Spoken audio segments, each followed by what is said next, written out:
EBF 친구들 안녕하세요. 오늘 말씀은 지난주에 이어서 하나님께서 애굽에 내리신 재앙에 관한 말씀이에요. 하나님께서는 자기 백성 이스라엘을 애굽에서 구원해 주시기 위해 애굽 땅에 10가지 재앙을 내리셨어요. 지난주에는 개구리 재앙, 이 재앙, 파리 재앙에 대해서 배웠지요. 오늘 말씀에서는 가축의 죽음, 악성 종기, 우박 재앙이 등장합니다. 듣기만 해도 무서운 재앙이지요. 가축이 죽고 사람들의 피부에 종기가 나고 하늘에서 우박이 내리면 얼마나 무서울까요? 하나님께서 이러한 재앙들로 애굽을 벌하셔서 이스라엘을 노예 생활에서 구원해 주신 것이에요. 이것은 마치 전설 속에 나올 것 같은 이야기지만 하나님께서 실제로 이루신 사건이에요. 이 시간 각각의 재앙들에 대해 자세히 살펴보고 하나님의 구원 역사를 배워보도록 해요. 하나님께서 앞서서 여러 가지 재앙을 애굽에 내리셨는데도 바로는 여전히 완악한 마음으로 이스라엘을 놓아주지 않았어요. 하나님께서는 바로가 이스라엘 보내기를 거절하고 억지로 잡아두면 애굽에 전염병 재앙을 내리실 것이라고 경고하셨어요. 이 전염병은 말과 나귀와 낙타와 소와 양에게 전파되어 가축의 생명을 빼앗는 무서운 질병이었어요.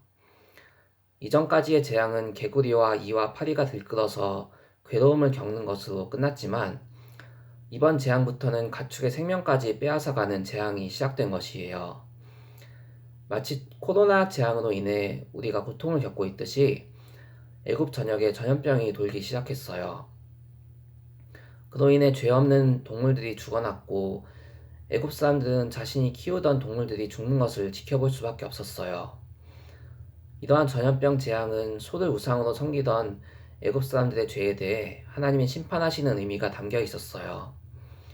지금도 일부 국가에서는 소를 우상으로 섬기기도 하죠. 그러나 하나님이 아닌 동물을 우상으로 섬기는 것은 어리석은 일이에요. 전염병 재앙으로 인해 애굽 사람들의 가축이 죽었지만 이스라엘 사람들의 가축은 하나님께서 보호해 주셔서 하나도 죽지 않았어요. 가축에게 도는 전염병이 애굽 사람들의 가축만 죽이고 이스라엘의 가축은 죽이지 않은 것은 신기한 일이죠. 이것은 이 재앙이 하나님의 심판이라는 것을 명백히 드러내는 사건이었어요. 이러한 재앙을 겪으면서 애굽 사람들은 자신들을 치시는 하나님의 존재를 느끼고 두려워서 떨었을 거예요. 반면에 이스라엘 사람들은 자신들을 보호해 주시는 하나님을 체험하고 믿음을 가질 수 있었어요. 그러나 바로는 이러한 하나님의 역사를 목격하고서도 완강한 마음으로 이스라엘 백성을 놓아주지 않았어요. 10가지 재앙 중에 이제 겨우 5번째 재앙이 끝났을 뿐이고 하나님께서는 더 무서운 재앙들을 남겨두고 계셨어요. 그러나 바로는 여전히 정신을 차리지 못하고 하나님께 대항한 것이죠. 언제쯤 바로가 하나님께 항복하고 이스라엘 백성들을 놓아줄까요? 그러면 6번째 재앙에 대해 살펴보도록 하겠습니다. 하나님께서 이번에는 모세와 아론에게 화덕에 있는 재를 2움큼 가지고 바로의 눈앞에서 하늘을 향해 날리라고 말씀하셨어요. 화덕은 옛날에 숯불을 피워서 가마솥에 요리를 하던 곳인데 여기에는 타고 남은 재가 쌓여 있었어요. 그것을 손에 쥐고 하늘로 날려보내라고 말씀하신 것이에요.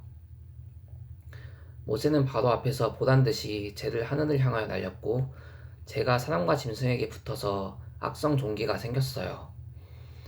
악성 종기는 피부병의 일종인데 주로 얼굴과 목, 겨드랑이, 엉덩이 등에 생기기 쉽고 오돌토돌하게 돌기가 튀어나오는데 만지면 아픈 피부병이에요.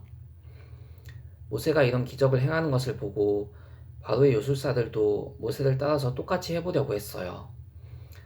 이전까지는 요술사들이 모세를 흉내내어 기적을 행하였으나 이번에는 요술사들도 악성 종기가 생겨서 끙끙 앓으라고 바로 앞에 설 수가 없었어요.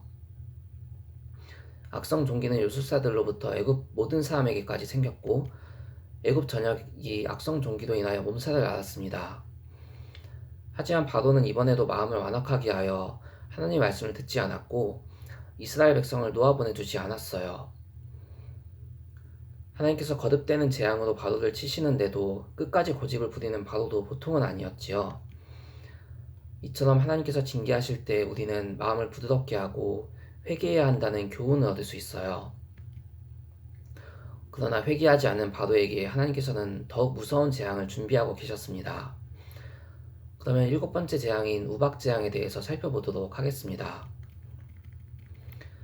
하나님께서는 바로가 여전히 교만한 마음으로 이스라엘 백성들을 놓아보내지 않았기 때문에 하늘에서 무거운 우박을 내리시겠다고 말씀하셨어요.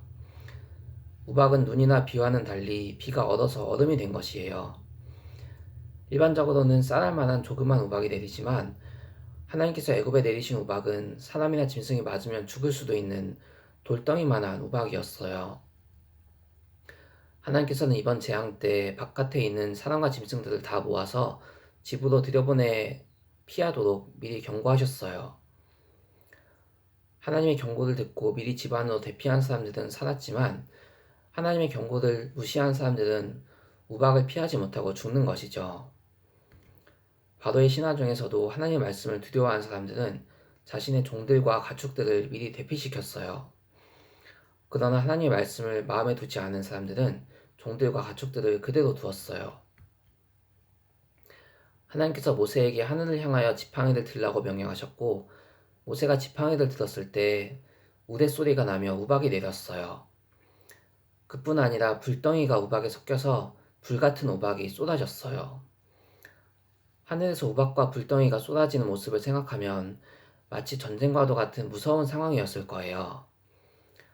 애굽 전역에 우박 재앙이 내리면서 사람과 짐승이 죽었고 밭에 있는 채소와 들에 있는 나무도 우박에 맞아서 죽었어요.